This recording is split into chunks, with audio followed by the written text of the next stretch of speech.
بسم الله الرحمن الرحيم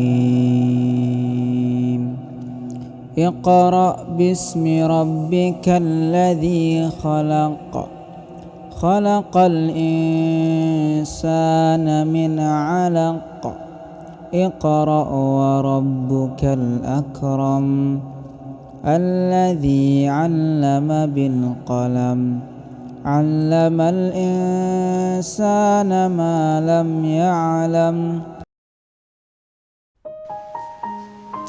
Sejarah turunnya Al-Quran memiliki makna yang sangat dalam bagi penghuni langit dan bumi, sekaligus sebagai rahmat dan petunjuk untuk membimbing manusia. Peristiwa besar yang menyatakan Rasulullah Muhammad SAW.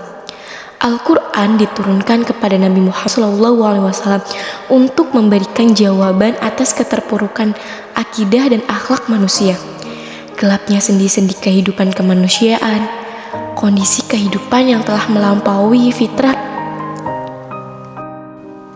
Al-Quran diturunkan secara bertahap kepada Nabi Muhammad SAW. Al-Quran yang diturunkan kepada Nabi Muhammad SAW melalui proses yang cukup lama. Proses turunnya Al-Quran berupa wahyu ilahi yang disampaikan kepada Rasulullah SAW diterima melalui berbagai bentuk penyampaian wahyu. Al-Quran diturunkan kepada Nabi Muhammad SAW ketika berhalawat di Gua Hira pada malam Senin bertepatan dengan 17 Ramadan ke-41 dari kelahiran Nabi Muhammad SAW. Sesuai dengan kemuliaan dan kebesaran Al-Quran, Allah menjadikan malam permulaan turunnya Al-Quran itu malam Al-Qadar, yaitu suatu malam yang tinggi. Al-Quran diturunkan secara berangsur-angsur selama 20 tahun, 2 bulan, 22 hari. Al-Quran memiliki 114 surat dan 6.666 ayat. Dalam sejarah turunnya Al-Quran, Al-Quran diturunkan kepada Nabi Muhammad SAW melalui berbagai cara, seperti malaikat Jibril memasukkan wahyu ke dalam hati Nabi Muhammad SAW tanpa memperlihatkan wujud aslinya. Nabi Muhammad SAW tiba-tiba saja merasakan wahyu itu telah berada di dalam hatinya. Yang kedua, malaikat Jibril menyampaikan dirinya sebagai manusia laki-laki dan mengucapkan kata-kata di hadapan Nabi Muhammad SAW. Yang ketiga, wahyu turun kepada Nabi Muhammad SAW seperti bunyi gemerincing lonceng. Cara inilah yang paling berat dirasakan sampai-sampai Nabi Muhammad SAW mencucurkan keringat meskipun wahyu itu turun di musim dingin yang sangat dingin.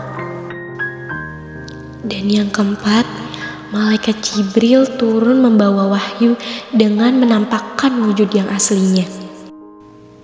Al-Quran diturunkan dalam 2 periode.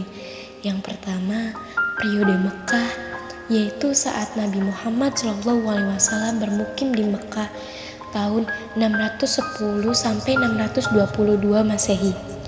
Sampai Nabi Muhammad SAW hijrah, ayat-ayat yang diturunkan pada masa itu disebut ayat-ayat Makkiyah yang berjumlah 4.726 ayat meliputi 89 surat.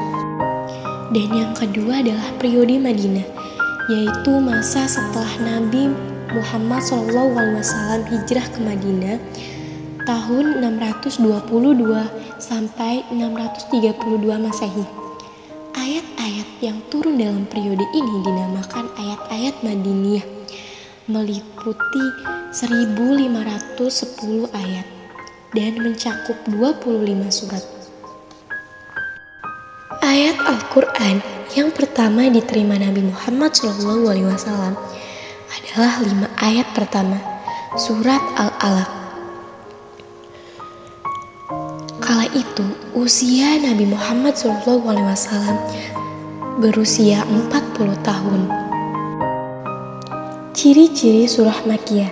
Yang pertama, setiap ayat di dalamnya terdapat ayat Ayuhan Nas.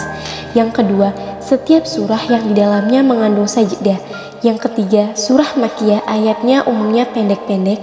Yang keempat, setiap surah di dalamnya terdapat kisah Adam dan iblis kecuali yang ada di surah Al-Baqarah. Yang kelima, isi surat Makkiyah pada umumnya berkenaan dengan perihal akidah, keimanan, tauhid, akhlak, surga, neraka, pahala, dan dosa. Ciri-ciri surah Madaniyah. Yang pertama, setiap ayat di dalamnya terdapat ayat Ya ayyuhallazina amanu.